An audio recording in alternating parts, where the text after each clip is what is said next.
पाप ओलांडून घरामंदी आली, लंकेची पार्वती मखरात सजली।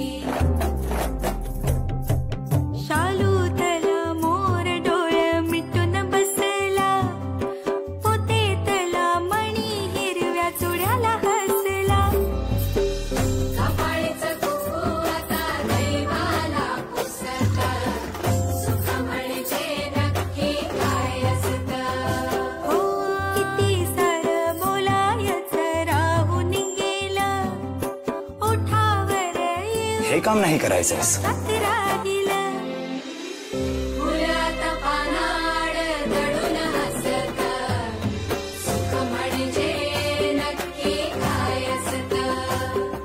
सुख म्हणजे नक्की काय असतं? 17 ऑगस्ट पासून रात्री 9:30 वाजता स्टार प्रवाहवर।